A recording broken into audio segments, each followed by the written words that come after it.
축구 소식을 우리 시점에서 우리 마음대로 바라보고 그냥 축구가 좋아서 사는 축구의 미친놈들 충분입니다.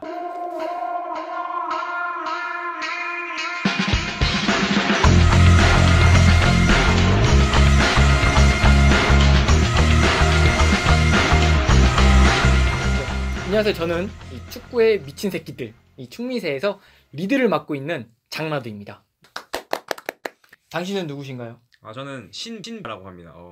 다비드 비아 플레이를 닮았다 해서 붙여진 별명이고요. 네. 아마추어지만 여러분들이랑 같이 이런 축구의 가치, 관점을 들어가 보고 싶어서 저도 시작을 하게 됐습니다. 저는 이제 서거슨입니다. 저도 뭐 아마추어 입장에서 이제 좀 이렇게 전술이나 전략 같은 거를 이렇게 우리는 이렇게 보인다라고 말씀드리려고 이런 자리에 나오게 됐어요. 그래서 재밌게 봐주셨으면은 좋겠습니다. 네. 우리가 이걸 왜 시작하는 거죠? 뭐 저희 소개할 때도 말씀드렸던 것처럼 이제 수많은 이제 프로 해설자분들 뭐 정말 전문가분들 계시죠. 근데 그런 분들이 이제 분석해주는 경기를 보는 것도 경기를 분석해주는 걸 보는 것도 이제 분명 도움은 되겠지만 또 이제 좀 이해가 가지 않는 부분, 그러니까 뭐 이 부분은 그냥 지나쳤는데 그 해설자분들은 이 부분을 그냥 지나쳤는데 나는 왜 이 선수가 여기서 이렇게 했는지 너무 궁금하다. 그런 부분 같은 경우는 뭐 저희한테 뭐 문의를 주셔도 되고, 그러니까 저희는 좀 어렵지 않게 뭐 사실 저희가 뭐 얼마나 기회가 되겠습니까? 이런 해설자분들에게 다가가고 그런 게. 근데 이제 저희는 그런 거 어렵지 않게 좀 도와드리고 싶어서 저희가 뭐 프로는 아니지만 저희가 아는 선에서 그렇게 하기 위해서 이제 좀 준비를 하게 되었습니다. 네. 예, 원래 저희가 유럽 축구를 좋아해서 유럽 리그 소식을 위주로 하는데 이번 주는 국가대표 평가전밖에 없었어요. 그죠? 그래서 첫 스타트를 우리는 국대 평가전 이야기로 시작하려고 합니다. 정말 중요한 국가대표 이제 평가전이었죠. 모든 이제 월드컵을 진출하는 팀들에게. 왜냐면 이제 월드컵을 시작하기 전에 이제 바로 전초전이기 때문에 정말 이제 자신들 우리나라 자기들 나라의 팀이 얼마나 준비됐나, 이만큼 준비가 됐구나를 국민들에게 선보일 수 있는 그런 이번 기간이었기 때문에 정말 중요했죠. 네. 우선 우리나라 대표팀부터 이야기를 해볼게요. 북아일랜드, 폴란드와 각각 대결을 했습니다. 네. 스웨덴 그리고 독일을 염두하고 한 경기인데 결론적으로 둘 다 패했단 말이에요. 그렇죠. 우리 전체적으로 이거를 어떻게 평가할 수 있을까요? 사실 북아일랜드와의 경기를 좀 이제 쭉 지켜보면은 사실 경기 자체는 정말 저희가 우리나라가 주도를 했습니다. 거의 뭐 그죠? 압도적이었죠. 압도적이었습니다. 점유율, 슈팅, 북아일랜드 슈팅 4개밖에 못했잖아요. 네. 그 정도로 압도적으로 경기를 운영을 했음에도 불구하고 경기를 졌다는 건 두 가지 문제를 볼 수가 있죠. 어떤 게 있죠? 어떤 그 두 가지가? 수비적인 문제. 일단 두 번째 실점 때 그 장면은 좀 약간 좀 아마추어적인 모습이 아닌가. 수비가 막 허둥지둥하고 있는. 그렇죠. 그러니까 뭐 대부분 이제 모든 수비수의 기본이 그거잖아요. 골대 쪽을 무슨 일이 있어도 허용하면 안 되잖아요. 그러니까 뭐 골대 부분을 너무 쉽게 허용하는 그런 공중볼 경합 장면이 있었잖아요. 그 장현수 선수의. 그 장면이 정말 좀 저는 좀 우리나라 이제 국민들 뇌리에 되게 강하게 박히지 않았을까. 아마 좀 장현수 선수에게 앞으로도 평가가 박해진다면, 앞으로 만일 더 좋은 경기력을 보였음에도 평가가 박해진다면 그 장면이 시발점이 되지 않았을까. 그 장면이 너무 그죠. 실수가 컸기 때문에 임팩트가 너무 컸습니다. 그거는 그 경기 내내 정말 경기 보신 분들 다 아셨을 거예요. 이거 이길 수 있다. 이길 수 있다. 한 골만 넣으면 된다. 하는데 그 타이밍에 딱 들어. 맞은 거거든요. 그렇기 때문에 더 아마 임팩트가 크게 남았을 거예요. 그러면 다리에 힘이 풀리잖아요. 그죠. 네, 제가 보기엔 그래서 일단 그 수비적인 문제, 제가 가장 크게 꼽는 건 수비적인 문제라고 생각을 합니다. 두 번째 관점은 이제 뭐 그렇게 많은 슈팅을 날리고 그렇게 경기를 주도했음에도 불구하고 왜 90분 동안 한 골밖에 넣지 못했나. 분명 결정적인 기회도 상당히 많았거든요. 충분히 넣을 수 있는 기회도 상당히 많았는데 결정을 짓지 못하는 점. 그 점도 좀 이제 가장 큰 문제라고 생각을 합니다. 특히 이제 교체 투입된 이제 김신욱 선수도 정말 결정적인 1대1 기회가 있었는데 넣지 못한 점도 있고, 네. 네, 저는 그렇게 생각을 해요. 네, 우리 신비아 씨는 저는 오히려 서거슨 씨랑은 다르게 좀 고무적인 얘기를 하자면 일단은 뭐 현장 분위기가 유럽에서 어웨이에서 한 경기였고요. 뭐 유럽 분위기, 뭐 환경 이런 모든 부분이 월드컵이랑 다르게 이제 간접적으로나마 체험할 수 있어서 좀 그런 부분 좋았던 것 같고요. 공격과 이런 미드필더 이런 유기적인 움직임을 통해서 득점도 물론 만들어냈고요. 또 수많은 골 찬스도 만들어냈지만 그런 부분은 좀 더 가다듬어서 날카롭게 그 월드컵을 좀 준비를 해야 된다고 생각을 합니다. 네. 맞습니다. 그럼 우리 폴란드 경기, 우리 독일을 염두하고 한 경기. 그쵸. 폴란드 경기는 어땠나요? 일단 저는 정말 잘했다 생각해요. 폴란드전은. 정말 경기 분위기가 월드컵 경기 같았고 정말 뛰어난 경기를 펼쳤다고 생각하는데 일단 상대 공격수의 클래스가 레반도프스키. 역시. 그 첫 골은 좀 어이가 없었습니다. 저는 그 위치를 찾아 들어가는 그 레반도프스키 움직임을 보고 와 정말 이래서 괜히 뭐 바이에른 미넨 몇백억씩 받는 이유가 미넨 거기다가 이제 레알 마드리드 이적설도 계속 쓰고 있죠. 맨체스터 유나이티드의 이적설도 뜨지만 뭐 유력한 건 레알 마드리드긴 한데 어쨌든 그런 이적설을 뜨는 공격수는 이유가 있구나라는 걸 움직임 보여줬죠. 네. 결정이요. 그러니까 홍정호 선수가 좀 이렇게 감당하기에는 좀 그렇죠. 어려웠어요. 네. 근데 지금 시점에서 네. 월드컵 2달 남은 시점에서 국가대표 선수 그 우리나라 선수 홍정호 선수가 레반도프 선수를 못 잡았다. 그것도 일종의 문제점이라면 문제점이 아닐까요? 그 당장 지금 독일 대 이제 주전 공격수를 보면은 티모 네. 베르너 선수인데 이제 베르너 선수 같은 경우는 레반도프스키의 그런 좀 박스 안에 여우 같은 움직임 그런 움직임이라기보다는 좀 더 라인 브레이킹 뒷공간을 이제 파는 움직임에 좀 더 특화된 선수예요. 티모 베르너 선수는 특히 그래서 이제 라이프치히에서 뭐 나비케이터나 뭐 이런 선수들이랑 호흡이 되게 잘 맞거든요. 그렇기 때문에 저는 이제 모른다고 봐요. 솔직히 말하면 이제 그런 뭐 우리나라 수비진이 라인 브레이킹을 하는 선수를 잘 막을 수도 있는 거고 또 이제 그 사실 이제 냉정하게 보면 독일을 상대로는 가장 바라야 될 게 무승부잖아요. 그렇죠. 그렇기 때문에 이기면 물론 좋죠. 이기면 좋은데 최고죠. 근데 그렇죠. 우리가 이제 현실적으로 봤을 때 그죠. 네. 뭐 여러분들 다 아실 거라. 네. 크게 이거는 독일전은 크게 그렇게 기대 안 하지 다른 경기 이기면 된다 그쵸. 이런 마인드니까. 사실 독일과 폴란드는 그리고 또 스타일이 너무 달라요. 사실 이제 요즘 독일 같은 경우는 이제 그 펩 가르디올라 감독이 이제 바이에른 미넨 부임하고 그 펩에 의해서 독일 팀 자체도 좀 전술이 바뀌었거든요. 그 전까지는 이제 좀 2010 월드컵까지만 해도 좀 직선적인 축구를 되게 많이 했습니다. 되게 많이 했는데 펩 가르디올라 감독이 이제 바이에른 미넨 맡으면서 거기서 티키타카와 약간의 뻥축을 우리 합쳐 섞었지. 네, 섞으면서 정말 성공적인 뭐 챔피언스리그 우승 못했지만 어쨌든 간에 뭐 정말 강력한 모습을 보여줬고 그거를 요하임 레브 감독 역시 받아들여서 이제 좀 더 볼 소유를 오래 하려고 하는 이제 그런 움직임을 보여준단 말이에요. 독일 역시. 근데 이제 폴란드는 아니죠. 폴란드는 그렇죠. 여전히 좀 이제 좀 직선적인 모습을 되게 많이 보여주는 팀이기 때문에 사실 이제 뭐 독일을 맞기 위해서 이제 준비했다고 폴란드를 선택을 했는데 사실 잘못된 선택이라고 보고요. 원래 우리가 만약에 독일을 염두하고 했다면 폴란드가 어느 나라를 했으면 더 좋았을까? 차라리 정말 비싼 팀을 꼽자면은 뭐 실력이 아니라 비싼 팀을 꼽자면은 일본이죠. 일본이 볼 소유 좋아하고 뭐 이렇게 좀 직선적인 모습은 사실 거의 없지만 좀 볼 소유 좋아하면서 이제 좀 아기자기한 축구를 좋아하는 그죠? 요즘 이제 옛날에 독일의 이미지가 정말 뭐 전차 축구 전차 군단. 네, 전차 군단이잖아요. 근데 이제 지금은 아니거든요. 지금 보면은 정말 이쁘게 축구하는 거 좋아하거든요. 그래서 이제 만일 정말 독일을 노린 거였다면 폴란드가 아니라 다른 나라, 네, 좀 더 볼 이쁘게 차는 팀을 노렸어야 된다 생각해요. 근데 그래도 폴란드와의 경기는 정말 그래도 얻은 게 많았다.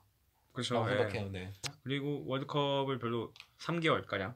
그렇죠. 아직 3개월 가량이 안 남았죠. 아직 3개월도 안 남았죠. 이제 그 앞둔 시점인데 그런 공격수들과 또 부딪혀 보면서 아 세계의 벽이 이 정도구나. 그럼 우리도 이만큼 준비를 해야 뭐 적절하게 대응을 해야 이제 좋은 성적을 낼 수 있을 거라고 판단을 하기 때문에 막상 그렇게 생각합니다. 월드컵 나가면 우리나라 사람들 그쵸, 다 또- 잘하잖아요. 네, 2대 이상으로 네. 되게 잘할 수 또 있을 물론 거예요. A 매치와 월드컵은 또 전혀 다른 그러니까 정신력의 네, 싸움이죠. 네, 그냥. 그렇죠. 그러니까. 특히 개념이기 또 때문에 또 네, 저는 또 말씀드리고 싶은 게 이제 박주호 선수를 아, 네, 포지션 네, 어떻게 활용할 어떻게 것이냐도 활용하냐. 그렇죠. 정말 중요할 거라 생각해요. 이번에 왼쪽 윙백으로 나와서 어시스트 장면이 정말 예. 그죠. 태용 감독님께서도 굉장히 좀 고민이 많이 되실 거예요. 그쵸, 네. 왼 중앙 미드필더를 냅둘 것인지 중앙 혹은- 미드필드에서도 북아일랜드전에 그렇죠. 멋진 어시스트 하나 했잖아요. 혹은 뭐 왼쪽 이렇게 풀백 이렇게 그쵸. 냅둘 것인지 정말 쓸모가 많은 선수죠. 네. 이번에 이제 돌아와서 네, 그렇죠. 정말, 그리고 네.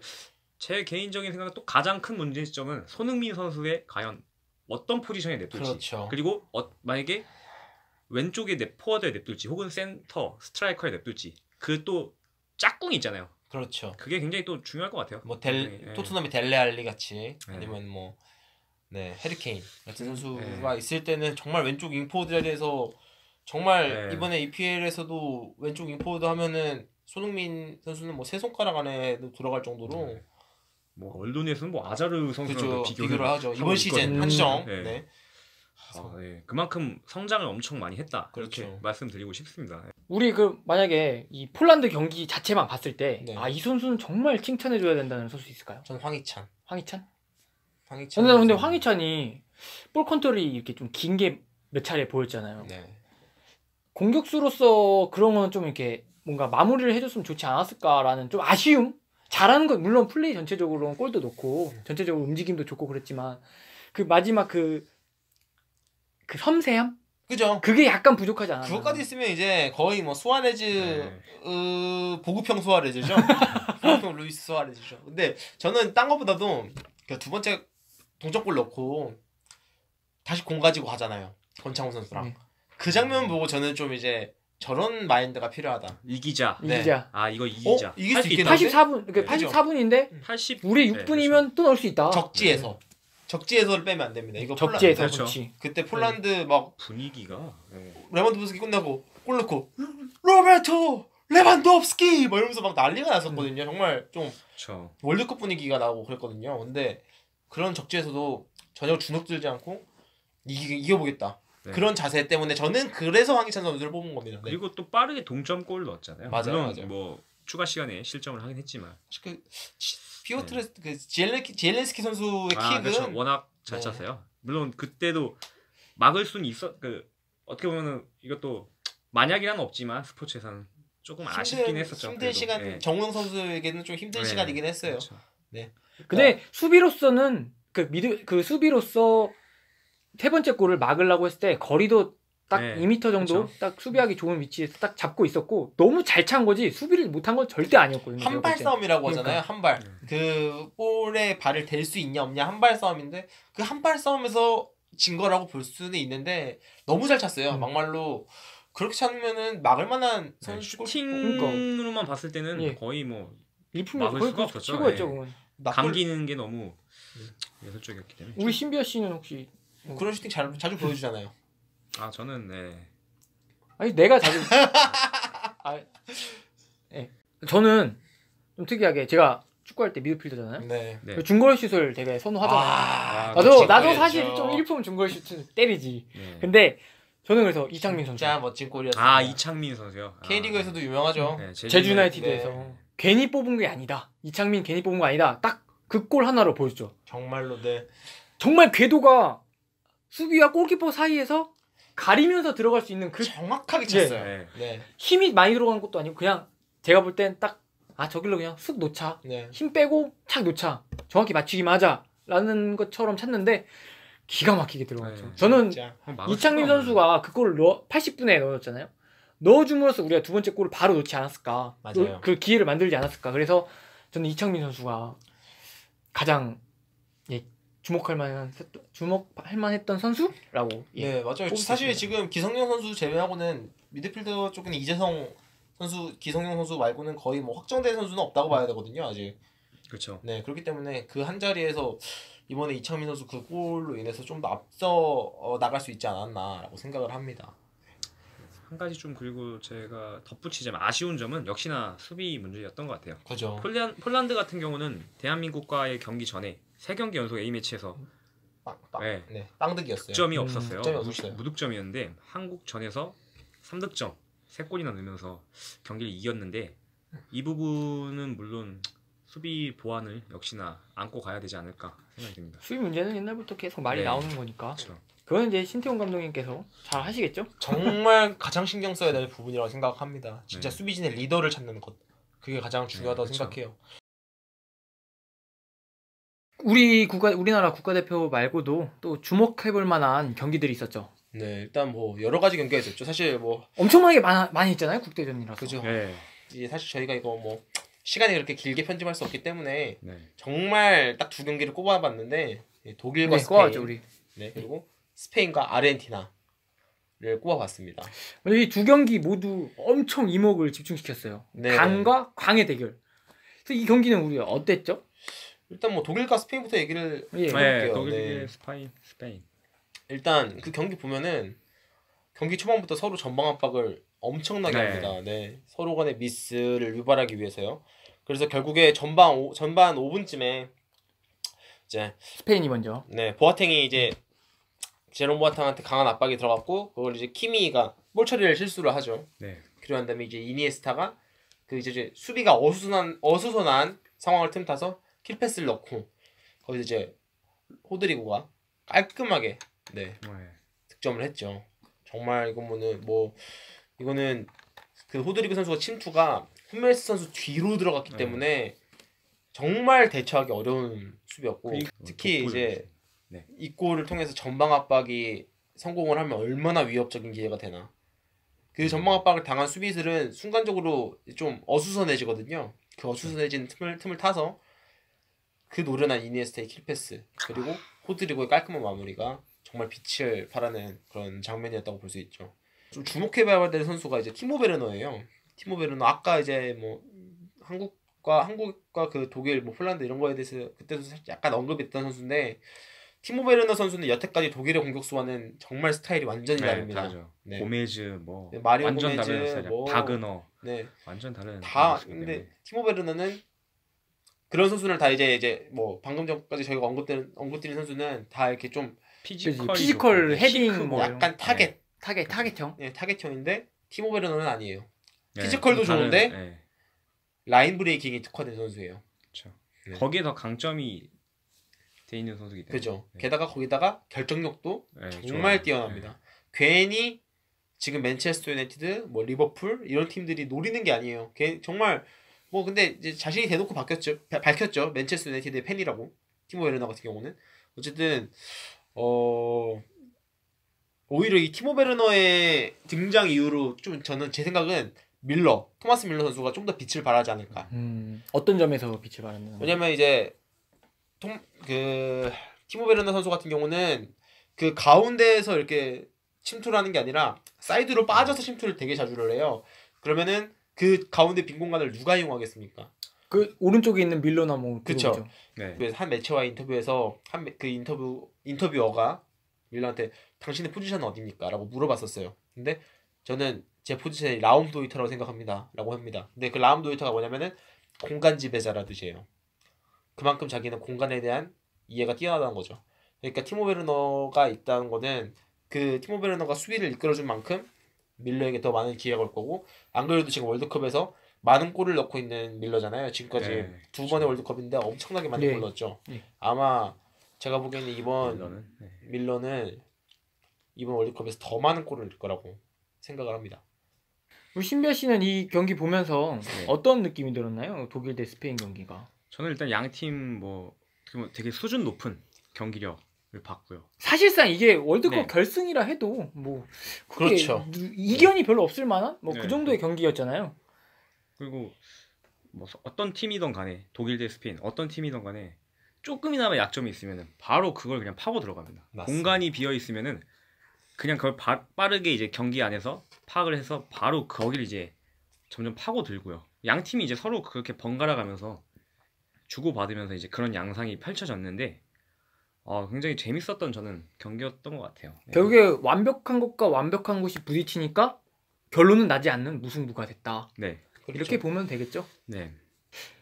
예, 그 다음으로 우리 스페인 대 아르헨티나가 있는데 이 경기는 좀 점수 차가 우리가 명성에 맞지 않게 너무 강과 강의 대결인데 이건 뭐 강과 약간 네. 되게 못하는 팀이랑 하는 그런 느낌을 받았어요. 아니 메시가 물론 아르헨티나에서 굉장히 중요한 역할을 하고 있지만 중추 역할이지만 메시 하나가 빠졌다고 팀 자체가 우르르 무너지는 거.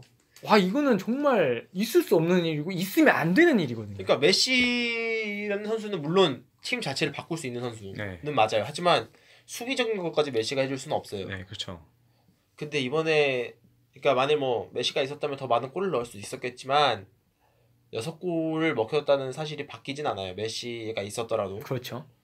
왜냐면은 정말 골 먹힌 게 정말 그냥 들어갈 게 들어갔어요. 네. 그냥 뭐막 우당탕탕이 아니라 우당탕탕 어이없게 네. 들어간 게 네. 아니라 정말 그냥 먹힐 거 먹혔다라고 네. 볼 수밖에 없거든요.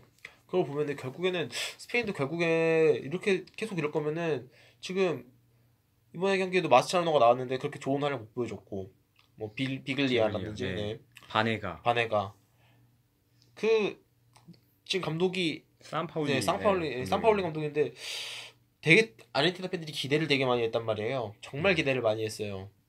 산파울리의 메시 이용 보면 어떨 것인가. 근데 모두가 메시에 관심을 두고 있을 때 문제는 수비였다는 겁니다. 항상 로메로가 골키퍼였는데 이번에 카바에로 네, 선수가 다쳐가지고 네, 부상으로 네, 인해서 카바에로가 네. 나왔는데도 카바에로 선수도 그렇게 솔직히 좋은 모습을 보였다고 굉장히 좀 실수가 네, 많았어요. 볼 네. 수는 없죠. 아 지금 근데 뭐 말씀드릴 게 없을 정도로 그냥 경기를 보면 느끼실 거예요. 하이라이트를 봐도 느끼실 경우 같은 게 그냥 이스코 하나에 무너집니다.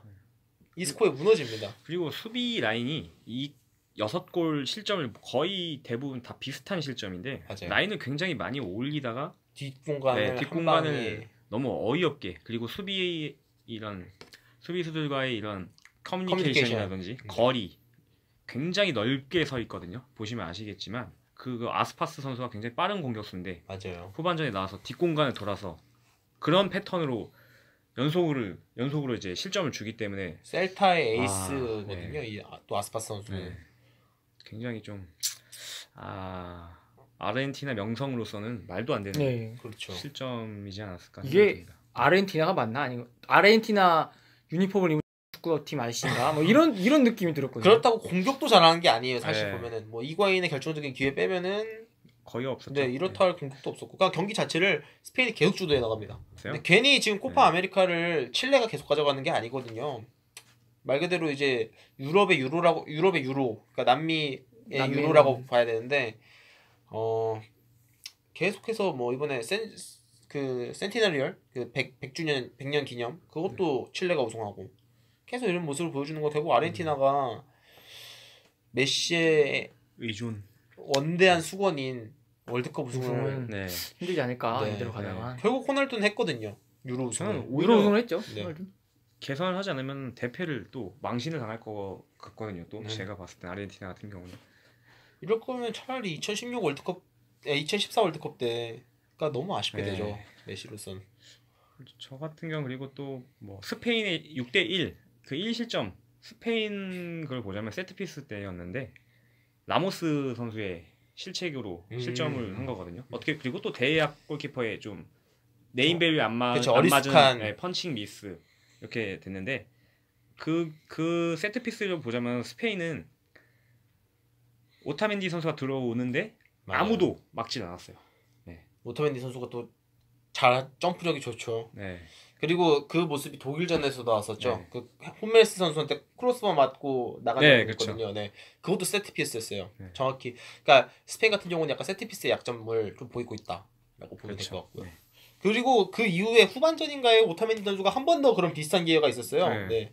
그러니까 오타멘디 선수 오히려 이제 그 아르헨티나는 웃긴 게 공격은 거의 다 오타멘디가 다 했다고 보면 됩니다. 진짜로. 네. 네. 세트피스에서 가장 위협적인 모습을 보여줬기 때문에. 네. 어쨌든 아르헨티나나 메시 그리고 또 바르셀로나 팬분들 입장에서는 바르셀로나 팬분들 대부분이 메시의 팬이겠지만 이번 월드컵이 사실상 마지막이잖아요. 그렇죠. 메시로서는. 나이가 아무래도 네. 있으니까.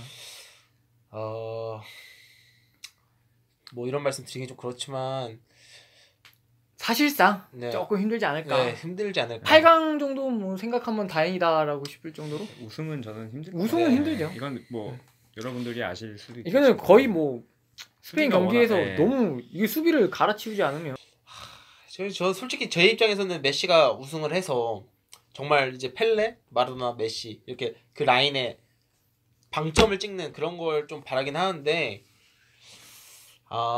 어렵지 않을까. 이렇게만 되면 결국에는 펠메마가 아니라 펠마메가 될 수밖에 없죠. 왜냐면 마라도나는 말 그대로 86년 월드컵 우승했거든요. 네. 네. 먹여 살렸죠. 그 우승을 하고 안 하고의 차이는 준우승 누가 기억해 줍니까? 준우승 기억 못하죠. 지금 당장 살짝 물어볼까요? 2010년 월드컵 준우승 누군지 아세요? 네덜란드? 뭐야. 알지 이거는. 잘 알아? 죄송합니다. 잘 기억하네요 준우승도. 네, 어쨌든 그때 스페인한테 격침당했죠. 맞아요. 어쨌든 1대 0. 내가 왜 기억하냐면 네덜란드 내가 내기했는데 네, 3만 원인가 내기했단 말이야. 네덜란드 우승을 했는데 졌어요. 아 그렇군요. 그때 갓 20살인데. 그때 대현이의 집에서 본 것 같은데. 제가- 잠든 것 같아. 아르헨티나는 좀 힘들어 보인다. 네. 어쨌든 이 두 경기를 우리가 종합을 해봤을 때 독일 네. 대 스페인은 우리가 기대한 거 그 이상의 경기를 보여줬고 정말 명경기였습니다. 네. 스페인 대 아르헨티나는 기대를 했는데 이게 뭐야 허무하게 네. 우리를 허무하게 만드는 기대 뭐 이상입니다. 메시도 그런- 기대 이상 기대 이상으로 이상으로 아르헨티나의 허무- 수비가 허무했다. 네 망가졌구나. 네. 그냥 우리 많은 그 국대 평가전을 보면서 네. 우리 월드컵을 한번 상상을 해봤잖아요. 네. 야 우리가 월드컵을 나가면 여기 하나 살짝 민감한 문제인데 우리 언론에서 항상 하는 말 16강 가능할까요? 저는 뭐 우리 신비하시죠? 당연히 갔으면 좋겠죠. 저도 갔으면 좋겠습니다. 이건 진짜 그러니까 현실적으로 난 현실적으로 얘기하자는 거죠. 젖잘싸. 뭐 이런 말을 하면은 좀 졌지만 졌어 네. 그런 거 말고 이런 말하면 논란이 될 수도 있겠지만 저 개인적인 생각을 갖자면 16강 조금 힘들지 않을까. 힘들지 않을까. 네. 그러니까 독일이 물론 갔으면 좋겠습니다 저도. 네. 독일이랑 3차전이잖아요. 3차전이 독일이란 말이에요. 네. 자 2승을 독일이 했습니다. 그 다음에 이제 자 2군을 냈어요. 독일이 이길 수 있습니까? 그렇네. 근데- 그렇네요. 그 생각을 못했네. 오히려 2군을 내보내도 2군 애들이 그 더 열심히 선수들이 뜁니다. 더 네. 나갈 수 더 열심히 더 네, 뜁니다. 맞아요. 나가기 위해서. 네. 1군을 자기가 1군이 되기 위해서 자 그러면은 이제 자 세 번째 전은 졌다. 자 3차전은 졌다. 네. 독일한테 졌다.